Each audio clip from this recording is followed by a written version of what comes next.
and I hope to see you there.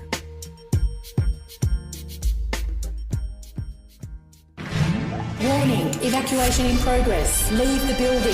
It's a total takeover. That's what I want. On Friday, March 27th, KBLA Talk 1580 belongs to the women. Are you ready? All day long, from 6 in the morning to midnight, the mic belongs to powerful, accomplished women, and we are not letting go. Nothing but the voices of women who inspire, challenge, and move us forward. It's the women of KBLA Talk 1580, sun up to sundown. I'm Dominique DePrima, and I'll anchor the day with a 3-hour live panel from 6 a.m. to 9 a.m. on the state of black women in LA, followed by women talking to women all day long about the issues that matter most. Our hosts for the day include Jill Monroe, Adrian Shropshire, Dr. Melina Abdullah, Angela Reddick Wright, Raquel Graham, Angelique Francis, Tasha Thomas, Dr. Shalonda Crawford, Dion Raymond, and a couple of special guest hosts for the day that we'll be announcing soon. This is Women's History Month, and we're not just celebrating it, we're amplifying it. Join us Friday, March 27th on KBLA Talk 1580, where women take over all day, all night. Stay tuned to KBLA Talk 1580 and all of our socials for the rundown. You don't want to miss a single word. And happy Women's History Month from all of us at KBLA Talk 1580. To my ladies, I'll show you how to work that. go.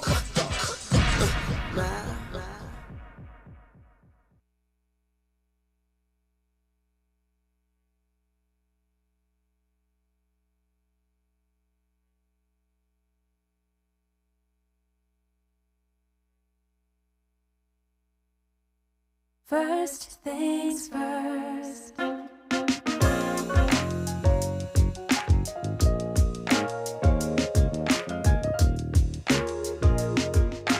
First things first, it's the DU General, Money B. I'ma put you up on the schedule, 6 to 9, 8 weekdays, not 2 and 7. Let's go. We got a lot to talk about, so much to pedal through. Unapologetically progressive. Tune to KBLA 1580 to get the mess. We're your ancestors' favorite radio station. First black on talk radio, left side of the nation. Me and Dominique DePrima go way back. Tap Smiley making sure the station stays black. Discussing all the issues in our community.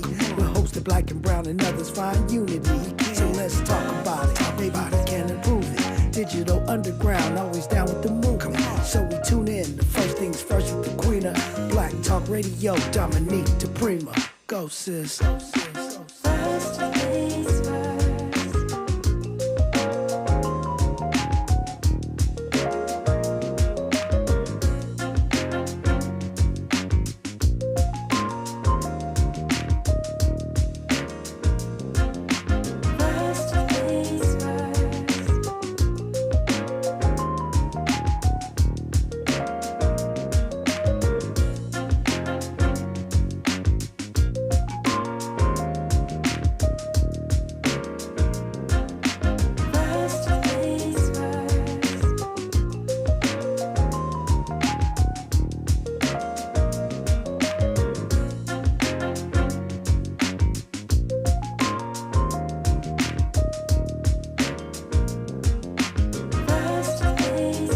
KBLA Talk 1580. Good morning.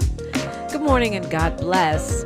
I'm Dominique DePrima. This show is called First Things First, and my first thing every day is prayer, giving thanks, giving praises, and asking for blessings from God, asking for the blessings of the ancestors and the elders, and let's go. Let's go. It's a Think Tank Thursday. I had a sudden urge to be a kindergarten teacher. Okay, let's all put on our thinking caps because it's Think Tank Thursday, and we're in the middle of a mind-numbing talking point barrage, a zone flooding that requires us to tap back in with our own individual heads and use them for what God asked us to use them for, which is to think for ourselves. Aha. So anyway, this is how we do things on a Think Tank Thursday. Hour 1, we look local. What's going on the left coast side of town? Hour 2, we go national, international, and beyond. Third hour, we do a deep dive with a person or persons of interest, a hot topic, etc., etc. We are on task today. with all of that and looking forward to these conversations. We'll be joined in hour 3 by Paris McCoy of Tech Lamert. I wanted to talk a little bit about all the tech implications of what's going on in today's headlines, which are many, right? From ICE to war, technology is playing an outsized role, and we need to know about it. So we'll do that. Opening up the phone lines every hour, as usual, at 800-920-1580. 800-920-1580. You are welcome in. You are invited into the YouTube stream. We stream at KBLA 1580 every weekday morning. And the comments section is a whole vibe. You have got to be there to know it, as Tupac would say, and just go see what's happening, because they have a lot of knowledge in there. So it's like you're getting multi-level information during the show, which I love a lot. And if you missed any conversations, we had one yesterday with attorney Ben Crump, but we have great convos every day. You can find them all on YouTube where they live, or wherever you get your pods. We are there as well. Just, first things first with Dominique DePrima. You know how to find me. I realized that yesterday. A couple people hunted me down, like, y'all act like you don't know, but when you need me, you know how to find me. So we got a lot to talk about, and that is a great, great thing. Thank you to everybody who came out to Friday's tribute to Jesse Jackson. We will be streaming live his homegoing services tomorrow, starting in whenever they start, in the middle of this show until whenever they finish. So that's, I'm really quite thankful for the way that KBLA has taken on the role of stepping up and showing love to those who deserve to be honored, and we are going to continue doing just that. Right now, though, we have a special guest in the studio. Time to look what's going on around here, and in some ways I think informative about what a lot of cities need to be addressing, a lot of counties need to be addressing about how we do what we do in light of all of these encroachments on our rights. How are we setting up the framework for our own governance? She is a campaign coordinator for the LA Black Workers Center. She works on everything from abolitionist reforms to fighting for legislation to end prison profiteering. Welcome back, Ariel Moore. Thank you so much for having me, Dominique. Yeah, thanks for coming. So, LA City charter reform has become kind of a big mission for the LA Black Workers Center. And obviously, when you hear LA Black Workers Center, it's kind of in the name, fighting for jobs for black workers in LA. A shame that we have to fight for them, but we do.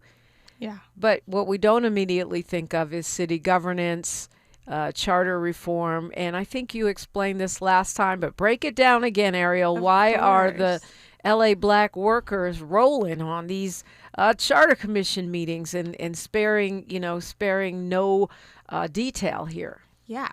So the best kept secret of a lot of municipalities is the charter. The charter is the city's constitution. And in many cases, in LA's case in particular, the original charter was made over a century ago. And so think about what LA looked like at that time. It certainly was not made white? It certainly was not made with black workers or black people in mind. And so the charter reform is this really exciting opportunity from Mayor Bass that started as like the best kept secret. It was only city governance and local officials who were attending these meetings. And then myself and Trina Traylor, who's the campaign and coalition manager at LABWC, happened to attend one. And I realized, wait, this is our opening. This is our opportunity to put workforce equity in the charter. We have a list of 6 recommendations, and we have really gained a lot of momentum since I was here last. I'm excited to report. Yay. And I can't wait to hear about that momentum. We got an hour so we can unpack this. But because charter reform is not something we obsess about as individuals, I just want to make sure we're thorough in helping folks understand it. You made it really plain. The city's constitution is called the city charter. That is basically the rules of how our city is run, right? Right. And in our city charter, specifically what we're focusing on is civil service rules and personnel. And what does that even mean? Great question. So the Pendleton Act, which happened in the 1700s, interestingly enough, right after the Supreme Court ruled that it was legal to be racist. So this is during the Reconstruction era. The Pendleton Act is a federal law that dictates how civil service works.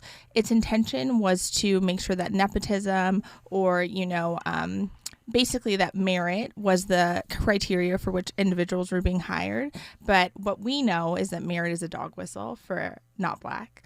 And it dictates both the federal level as well as the state level and the cities. And so what it means is that the most talented individuals can get the job. How LA interprets that is outdated tests. How they interpret it is a list of 5. And so the 5 people who get the highest scores are the people who are guaranteed interviews. And it also looks like tests that have nothing to do with the actual job that you're applying for. Kind of like your poll tax type tests. Exactly like your poll tax. Like count the jelly beans in the jar type tests. Mm-hmm. Right. So our charter is what you're alleging is that our charter is basically still tied to this Pendleton Act and the standards and practices that were put in place to gatekeep in the 1700s. Very much so. Yes. Whoops. Sorry about that. So when you say civil service, you're talking about the rules to work for the city. Yes. It sounds like something much bigger and grander than that, but is how to get a job in the city of LA. How to get a job in the city of LA, and then what are the protections that come with that job? And then be them good jobs that grandma used to talk about, right? Exactly. Which are actually careers. Right. And what the city is really at really a conjuncture because all of the workforce is getting older. They're retiring. Well, yeah, that's kind of a given, Ariel. I know you're like very, very young, so but yeah, the people are getting older, but not to be funny. In reality, the boomer generation is aging fast, and it's a humongous cohort of people. Yes, it makes up one of the biggest demographics. Yeah. And the rules were different then. I mean, they were the same, but there were a lot more, I guess there were, during the 60s, during the 70s, there was a lot more intentionality around diversity and inclusion. And now that's a dirty word. And so the rules have changed. They're retiring. There's no one to replace the workforce. And if the rules don't change now during this charter reform or within the next 5 years, then it's very likely that civil service will cease to exist because there won't be a workforce. I doubt that's going to happen. Maybe they'll all be bots secretly driven by people in the Philippines and owned by Elon Musk. But who knows? But we're going to stop that from happening, and we'll find out how when we come forward on KBLA Talk 1580. She's reclaiming her time on KBLA Talk 1580. More First Things First with Dominic DePrima when we come forward. We've got a lot to talk about. Hi, I'm Zoe Williams, a.k.a. the Voice of Reason, encouraging you to join me weekdays from 7 to 9 p.m. for the world's most intriguing relationship radio roundtable. Every night, I facilitate and encourage our loyal listeners to participate in the most engaging relationship discussions you'll hear anywhere. So make it a point to rendezvous with me, Zoe Williams, the Voice of Reason, Monday through Friday, 7 to 9 p.m. Pacific Standard Time. Trust me, your relationships will never be the same. The VOR is on fire tonight. Unapologetically progressive. KBLA Talk 1580. We've got your black. If you owe back taxes, listen carefully to rule number 1. Never go up against the IRS alone. They're cracking down, freezing bank accounts, garnishing paychecks, canceling passports. Even your home or business could be at risk. But here's what they don't tell you. The IRS has powerful tax relief programs that could save you thousands if you qualify. That's why smart people call Optima Tax Relief, America's #1 tax resolution firm. Nobody knows these programs like the experts at Optima. Their team of tax attorneys and licensed professionals have resolved over $2 billion in tax debt for people just like you. The IRS is not stopping, so don't wait. And don't take them on alone. For tax help you need, for tax help you can trust, call Optima today for a free consultation. Call 800-919-9077. 800-919-9077. 800-919-9077. Optima Tax Relief. Some restrictions apply. For complete details, please visit Optima Tax Relief. All the women who independent, throw your hands up at me. This March, we're turning up the volume on the women who changed everything. KBLA Talk 1580 is proud to celebrate Women's History Month, honoring the trailblazers, truth tellers, and game changers who shaped our world, our culture, and our community. From the freedom fighters to the firsts, from the boardroom to the front lines, from the unsung to the unforgettable. All month long, we're celebrating the stories, the voices, and the conversations that remind us that women, Black women, have always led the way. Don't miss a moment. This is our moment. This is our story. Stay tuned to KBLA Talk 1580, Los Angeles' home for the conversations that matter. I'm your girl, you're my girl, we're your girls. Won't you know that we love you? Your ancestors' favorite radio station, and your favorite morning show host. Let's get back to Dominique DePrima right now. Right now, we're back to me. We're back to Ariel Moore with the LA Black Workers Center, and we're back to this LA City Charter. Okay, so we kind of did the basics because I think we have to do that every time because I do this every day, and I'm not going to lie, I hardly ever think about the City Charter. I think about things that would be affected by the City Charter, but I don't necessarily connect those dots.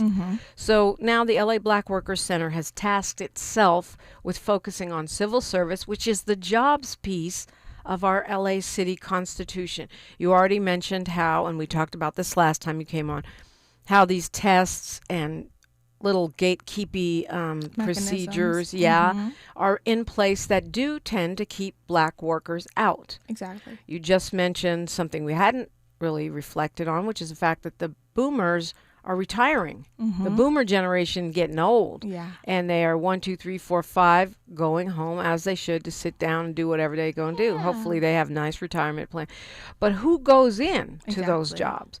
You said maybe there won't be civil servants. I doubt that. I think they'll probably import people from other places who aren't Black to work those jobs unless we make changes. That's me speculating, but it's me speculating based on history of watching how things go down. You're not wrong. I would refer to that as like the process of austerity. And then that I would say also, though, that means that civil service has been undermined and it no longer functions how it's supposed to because those jobs won't have good benefits. Those jobs won't have the same testing mechanisms. When they contract out, they're actually able to avoid all of the rules that are gatekeeping us. I see what you're saying, contracting them out rather than importing workers from somewhere else. But I'm just saying that also based on what we've seen in the fire department and other places where they've got people living in other states who are drawing benefits and not just benefits because you can retire to another state, that's your business, but still working here. And when there's people in this city that need jobs and have to be able to afford the housing here in LA, which ain't no small matter. You're right. So how do we protect these jobs? How do we make them more accessible to Black people? So we think that the first step starts with modernizing the hiring and testing system, and we're not alone. So since I was here last, we've been attending the charter meetings. We've heard presentations from personnel. We've heard presentations from the proprietary department, LAWA, LAW. LAWA's LA is the airport. Is the airport. Yeah. Everything got an acronym in the city and county. If you don't think fast or if you're not inundated in the culture, what's a LAWA? LAWA. Department of Water and Power, that hiring takes far too long. It can take up to 2 years to get a job at Department of Water and Power. And that means that services are not being delivered in a timely fashion. There's not enough staff. Not to mention, who has time to wait for 2 years to figure out if you got the job or not? Exactly. And so everyone agrees that the testing and the hiring has to be modernized. So for that, we feel really comfortable that we're in phase 1 of the campaign, that's a win. But phase 2 means that it's a win that people can at least agree on this, is what you're saying. Is that people can agree All on. right. Okay. And then the next step. And then the next step outside of modernizing testing is we want a pathways program. So a little history, LABWC had a contract with the city of LA under Mayor Garcetti for 200 jobs. Those were all public sector jobs. Of those 200 in his transition, we only got 49. When Mayor Bass came on, I'm assuming it was a line item issue. She was not able to maintain or uphold that promise. And so we lost all of those jobs, and we've been fighting for them ever since. So when you say you lost them, they never really manifested. Garcetti promised 200 jobs, delivered 49. Yes, he delivered and then, 49. But those other 151 were still supposedly happening. They were still supposedly Then that line item goes away under Mayor Bass. So the jobs we didn't lose, we lost the promise of the jobs. We lost the promise of the jobs. And so now the learnings. So part of the 6 recommendations is to bring back that promise. Part of the 6 recommendation, no, we've learned from that. What we want is we want a pathways program in the charter. So we want both a value statement and a functional implementation of a pathways program. So that would be internships, apprenticeships, paid internships, I assume. Working with community colleges as well as places like the LA Black Worker Center, and that's going to be a direct pathway. So we don't want to just be training people for jobs. We want to make sure that when they're done with the training, they are going into steady public sector employment. Yeah, that's really important because we've seen this particularly with the fire department where there are programs set up to train people, but they gatekeep those people out of ever actually getting jobs. Exactly. Oh, now you're trained. You can go work in, I don't know, Arizona, even though we have a firefighter shortage. Yeah. Okay. So a pathways program means entry-level paid internships and jobs that have clear steps into employment. With testing or without testing? Well, different types of testing. Okay. Yeah, we're asking for 2 different versions. With WED, there was no testing. You had the job for a year, and then you had the opportunity to test up if you wanted to, or you could stay in your position.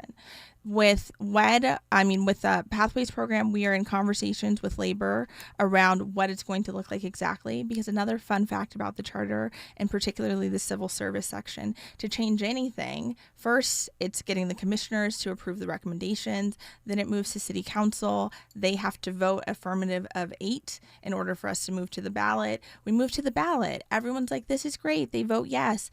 But then comes meet and confer. Anytime that you're dealing with labor, you have to be able to bargain. And so all of our recommendations meet the criteria for bargaining, and meet and confer will happen after all the phases. But we are in conversations with labor right now, and so we're hopeful that that won't be an impediment. So meet and confer is the process of balancing whatever came through the city council, the ballot, with the unions. Wow. Okay. So that's a long road. It is a long road. Yeah. When you say there are 6 recommendations that are given by the LA Black Worker Center for how to deal with just this one little slice of the city's rules, which is the jobs piece, the civil service piece. What are those 6? Okay, so modernized testing and hiring. Okay, we just talked about that. Right, the Pathways program. Okay. And then a kind of part A to Pathways is inclusive recruitment. And so for us, that means that we want our folks to be recruited. And when I say our folks, of course, I mean Black people, but I also mean a broader working class, a multiracial working class. There's a program called LA Rise that comes out of the Human Civil Service Department, and they have mapped out and identified 7 neighborhoods that have all been historically excluded, economically disenfranchised, and we want those neighborhoods to be prioritized. Yeah, that makes sense.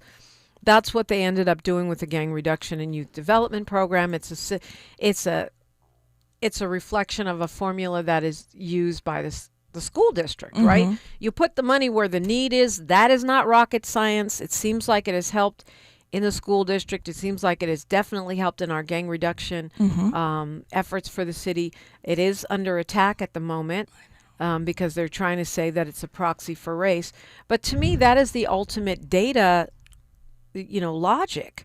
Let's see, do we put our money where we don't need help, or do we put it where we do need help? Any home anybody who runs a home budget should know that. Well, my gas tank is empty, but since I have to spend my funds in every room in the house the same, I think I'll buy a new couch, even though I need gas. Right. It doesn't make sense. So you're looking for a formula like that to kick in for recruitment. But it's funny because this whole debate about DEI, a lot of it, what people don't realize is that a lot of DEI is recruitment. Who knows about the job so that they can apply and get the opportunity? So getting rid of DEI, it's not the same as getting rid of affirmative action. It's really just saying, we don't even want you to know about these jobs. We don't even want you to have a chance to apply. It's not that we're going to give you a leg up. We're going to just make sure you don't even know about it. So does that, what you're calling inclusive recruitment, come in the crosshairs of a Trump administration, which is trying to make it seem like DEI is illegal? Initially, we were concerned about that. Not gonna lie. Initial conversations were, that's not going to happen. That's not likely. I'm forever the optimist. And it's just like you explained the formula. There's a formula to it. And really, it's less about it being a proxy for race and more about the harder conversation about the ways in which the community has been racialized, excluded, and suffered because of racist laws and rules. And it really is a type of repair that the city owes us, and something the city's already identified as something that they... In their own reparations report. Exactly. Which is quite good, by the way. If you get a chance to read the LA Advisory Commission reparations report, it's not even that long, at least not the executive summary. I was going to say the executive summary. Yeah. It's not, well, yeah. This is kind of like the California one. It's long if you read the whole thing, but you get the idea if you read the executive summary, and it's quite eye-opening. So if you look at it in that lens, I wonder how willing city officials are to even utter the word repair. Right. In connection with Black people. Well, we're going to hold Marquise. We're going to hold Hugo. And who else was? I think Marquise and Hugo are the two city council members currently who are part of that. Council President Marquise Harris Dawson. Yes. And of course, you're talking about Hugo Soto Martinez. When you say part of that, what do you mean? They participated in the repair. They both wrote letters in the beginning of the report. Of the reparations report? Yeah, my understanding was that all the Black city council members supported that. Yes, also council member Price. Along with, and Soto Martinez. Heather Hutt. Yeah, who is definitely what we call an ally. Yes. 800-920-1580 if you got a question or weigh in on YouTube. I'm Dominique DePrima, and this is KBLA Talk 1580. Thanks for starting your morning off with a voice that speaks truth to power and the powerless, getting to the heart of what matters most in our community. This is where authentic conversation meets real action. From breaking news and politics to culture and community solutions, this is where you hear perspectives you won't hear anywhere else. This is where we come together, get informed, and make change happen. You're inside First Things First with Dominique DePrima on KBLA Talk 1580. Good morning, sunshine. You make my day. I'm Esther Dillard with BIN News Now. In Ohio, fear rips through Cleveland's Black community after the discovery of the bodies of two Black girls on Cleveland's east side. But police say they have a break in the case. The search warrant, the investigators were able to identify and detain a person of interest. A man out walking his dog found a pair of suitcases buried in shallow graves, each one containing the body of a young girl. Police estimate their ages to be between 8 and 14 years old. Senate Democrats have failed to pass a war powers resolution that would have halted President Trump from using further military action against Iran. The effort was largely seen as symbolic because Trump said he would likely veto the measure if it was passed. And Health Secretary Robert F. Kennedy Jr. is set to announce that U.S. medical schools require nutrition education to combat the rise in chronic disease in the U.S. Get BIN News Now on demand 24/7 on the iHeartRadio app. Now at Big O Tires, for a limited time, get a free tire when you buy 3. That's right, buy 3, get 1 free. Valid on select tires with installation purchase. And synthetic oil changes start at only $39.99. Find your nearest store at BigOTires.com. This is the KBLA Sports Minute with Ray Richardson. The Clippers won their third straight game. They beat the Indiana Pacers Wednesday night 130-107 at the Intuit Dome in Inglewood. 29 points and 8 rebounds for Kawhi Leonard.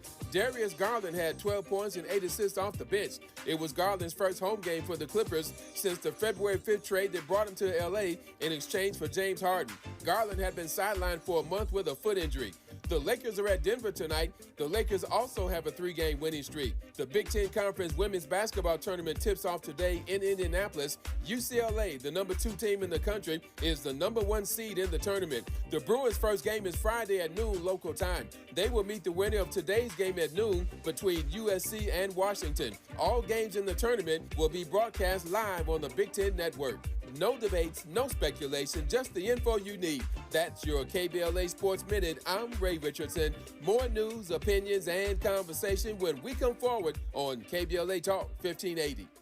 Is reviewing life insurance on your to-do list? Now's the perfect time to add it. A friend recently told me that securing life insurance sooner rather than later can help you lock in lower rates for years to come. So I bumped this up on my list and got it done. I called SelectQuote and couldn't believe how easy and affordable life insurance is. I'm 40 and got a $500,000 policy for $16 a month. My husband's also 40 and his $500,000 policy was only $18 a month. Plus, with SelectQuote's same-day coverage, there was no medical exam required, and we were covered by the time we hung up. Knowing I have this checked off my list feels amazing, but the peace of mind knowing my family is protected feels even better. Call SelectQuote at 1-800-729-7070. That's 1-800-729-7070. Or go to SelectQuote.com to get your free quote today. That's 1-800-729-7070. Details on example rate at SelectQuote.com. I believe that we will go from guttermost to uttermost. I believe that we will go from slave ship to championship. I believe that we will go from outhouse to state house to courthouse to White House. I believe. He served alongside Dr. Martin Luther King Jr. He ran for president. He kept hope alive for millions of fellow citizens.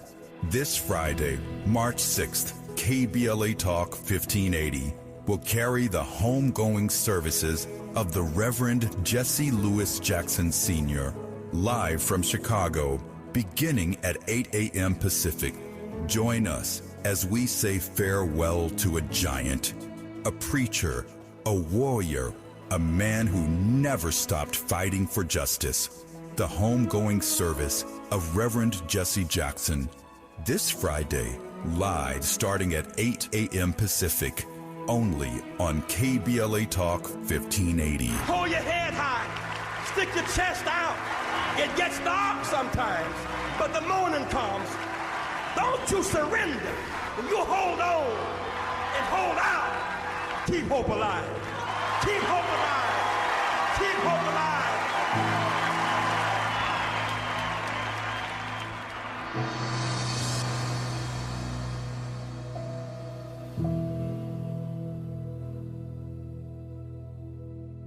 KBLA Talk 1580, connecting you with the world. African Focus Incorporated is a community-based organization whose mission is to bring Africans and African Americans together, lead charitable initiatives on the motherland, and educate people from all walks of life on the beauty, legacy, and opportunity of Africa's 54 nations. And it's that time once again when African Focus is teaming up with KBLA Talk 1580 for our 8th annual African Focus Trailblazers Tour. Travel with us in 2026 when we're headed to the southern African nations of Zambia and Botswana for a historical, cultural, and vacation tour led by me, Dominique DePrima, Cultural Ambassador for African Focus Incorporated. Enjoy luxurious accommodations, conscious fellow travelers, shopping, adventures, cultural tours, wildlife safaris, and a giant waterfall, one of the world's 7 wonders, along with a chance to be of service at an orphanage on the continent. Become an AFI trailblazer by exploring the motherland with a nonprofit organization that has members in Africa and America to help roll out the red carpet for you, and together we'll make a difference and have fun doing it. For more information, visit africanfocus.org or call 310-676-7300. That's 310-676-7300 or africanfocus.org. Whether it's stateside or exploring the diaspora, we're with you every step of the way. African Focus and KBLA Talk 1580. Come go with us. Thanks for waking up with Dominique DePrima on KBLA Talk 1580. Yes, I do thank you. I'm amazed always how many of us are up and about in LA, but we all got at least one job trying to make it in LA. Ariel Moore is here. She's campaign coordinator for the LA Black Worker Center, and we could call this conversation a part 2 around the city charter. You really laid it out well, city charter being the rules of engagement for Los Angeles. And it's now under review. That's just a process that's ongoing. Every part of the city charter. Every part of it has a potential to be rewritten, right? The meetings are for public comment and input regarding whatever aspect of it you're worried about. And LA Black Worker Center is focused on jobs, which is the charter of the organization, but also really key for our city where most people who work here cannot afford to live here. Exactly. Most people who work here cannot afford to live here, and it addresses the jobs crisis, addresses all of the other crises that we're seeing throughout the city. The homelessness crisis, the policing crisis, and that's where the most money's going. And so we're seeing all of this investment in programs that have not been effective, but we're not addressing root causes. If people have economic opportunity, then we can address their ability to live in the city. Yeah, it's amazing what having a job that actually covers your bills will do for your stability.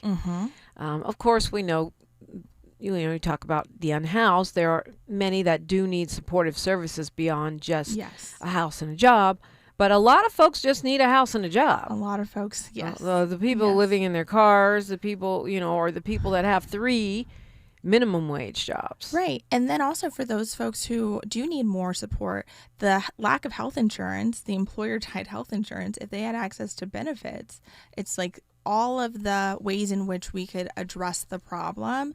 We're not even spending a modicum of the amount of money that we're spending on after the harm has happened.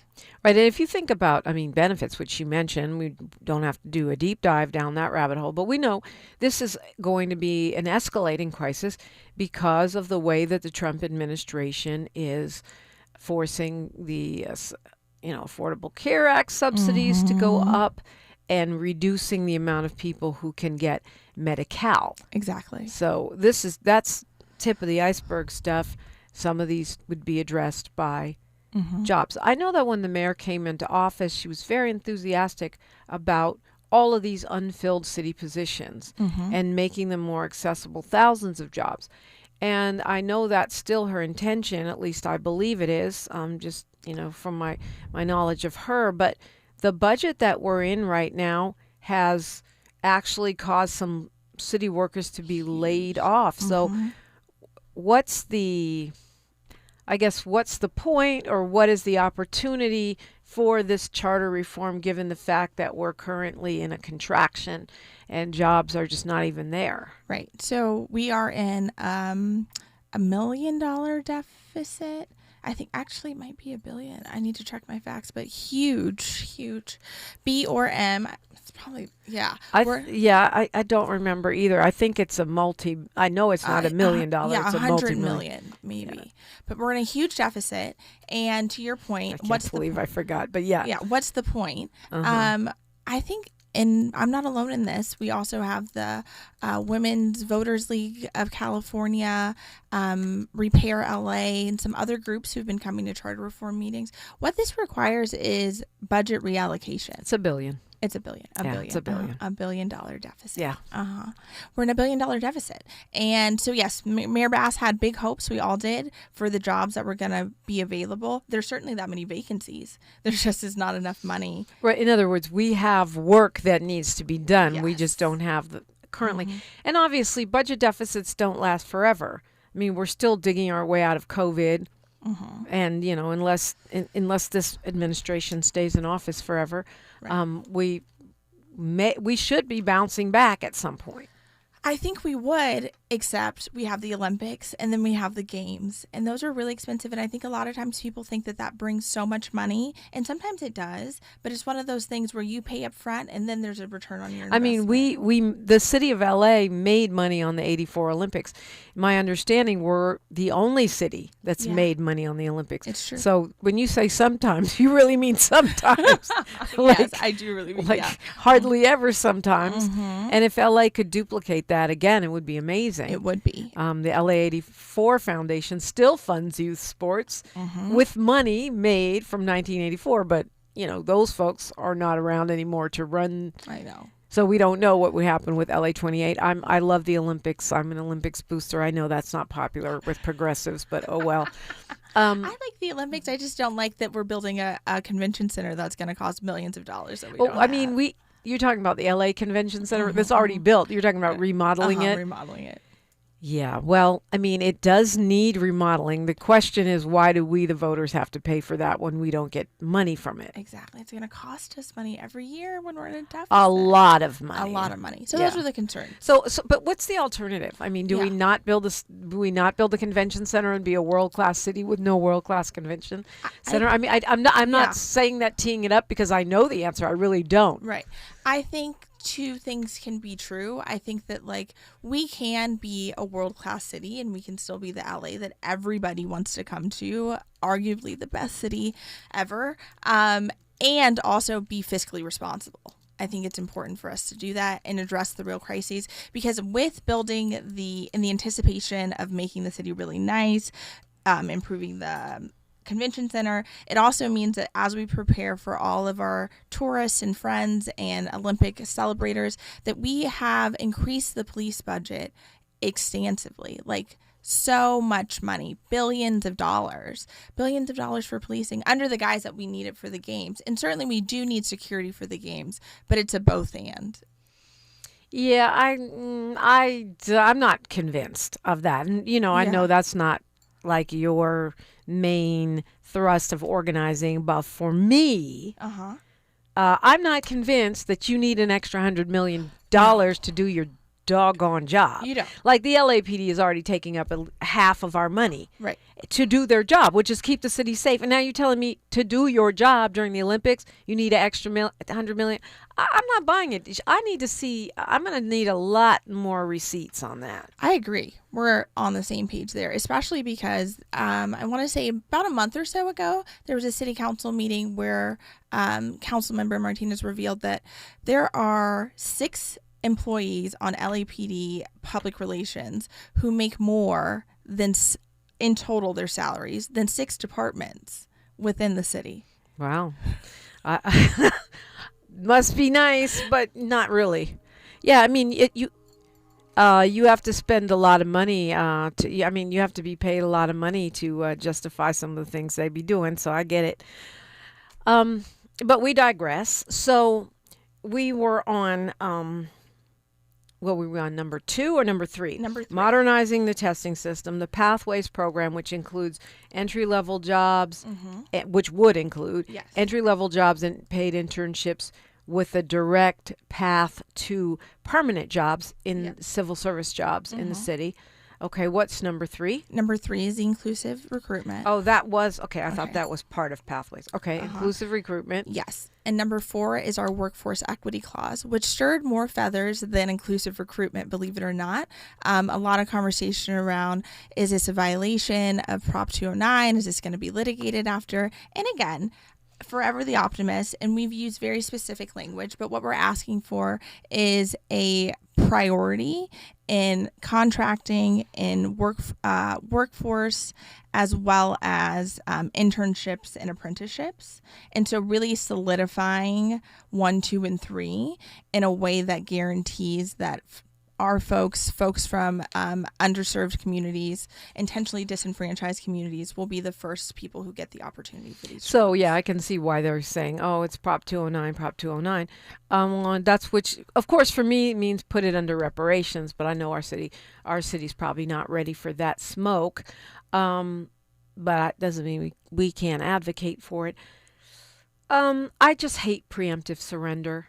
Yeah. Reminds me of, the LA Unified saying, "Oh well, we better nerf the Black Student Achievement Program because some weird conservative ladies in Virginia might sue us." No, fight for that. Exactly. Like the students fought for it. Fight for that. Exactly. Thank goodness the LA Teachers Union was willing to step up. In the end, the students never stopped fighting. Okay, so workforce equity clause, that one they're balking at because of 209. But I say do it and let them bring their little racist lawsuits. Yes. Just expose yourself as a racist. We're excited for the opportunity to make a list. And the fifth recommendation is to establish a permanent workforce equity commission. And so for us, all 1 through 4 is the vision, but this 5 and 6 is how do we implement the vision, make sure that the vision is actually happening.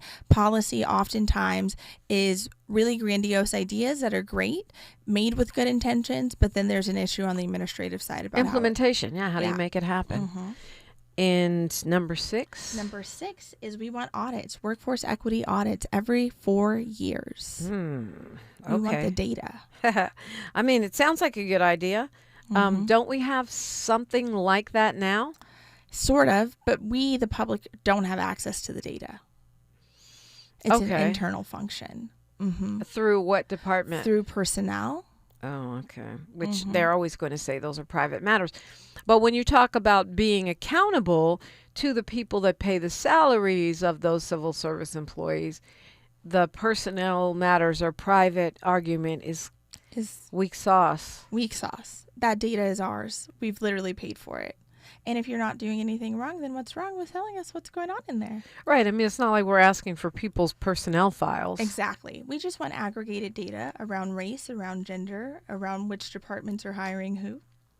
Yeah. Well, that would be rather interesting. It would be.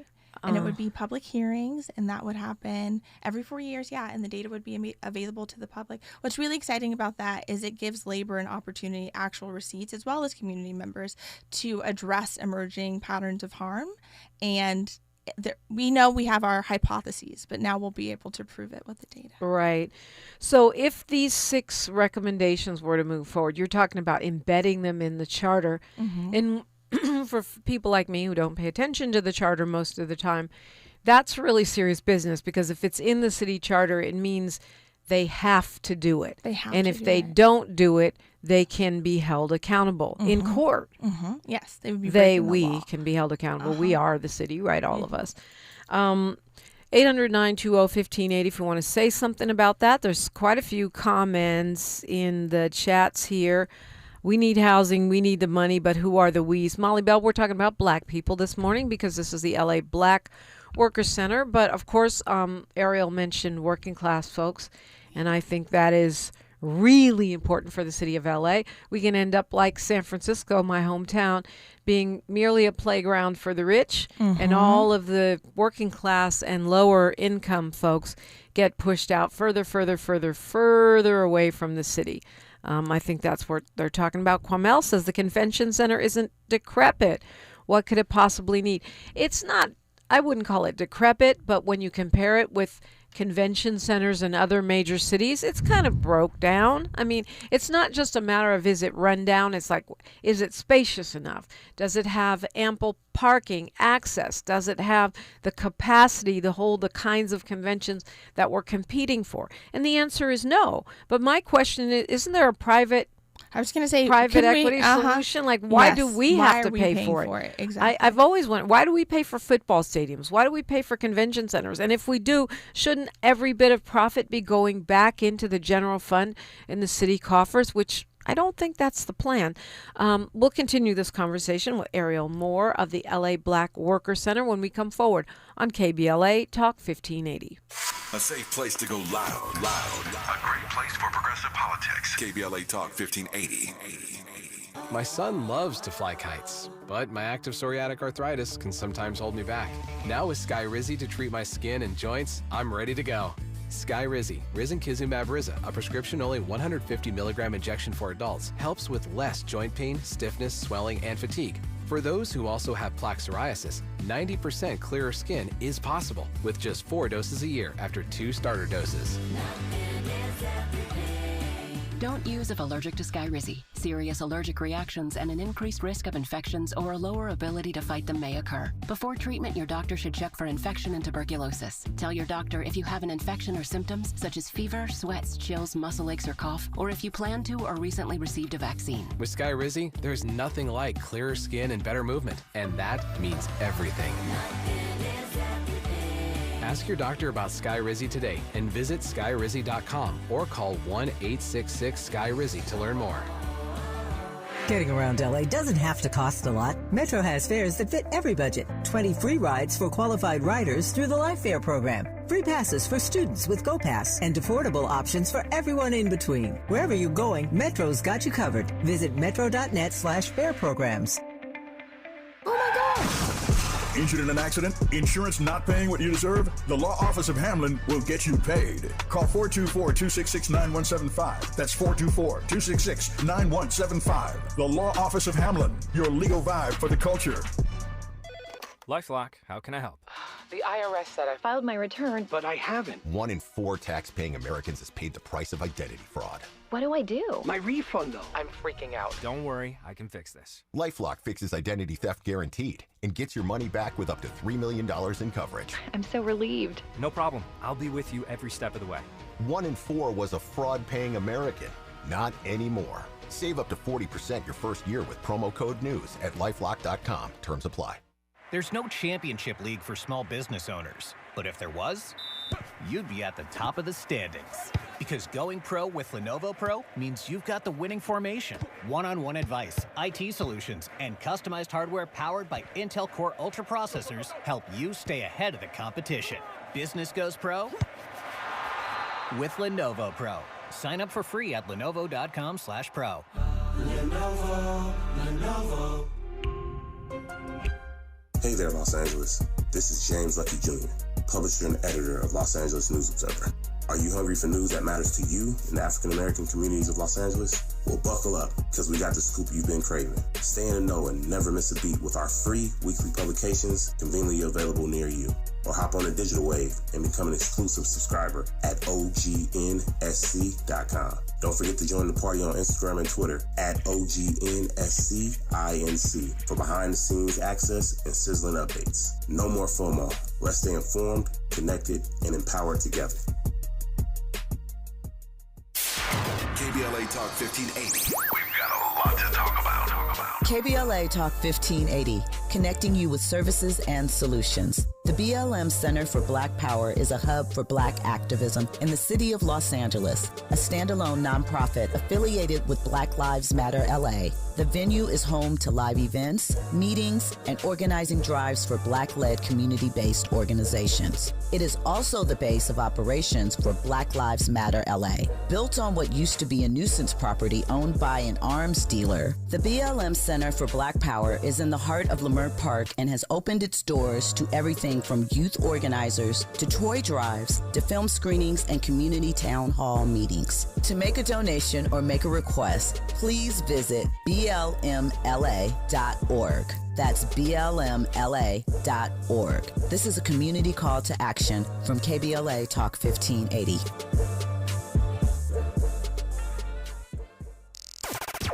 Broadcasting live from Leimert Park, USA.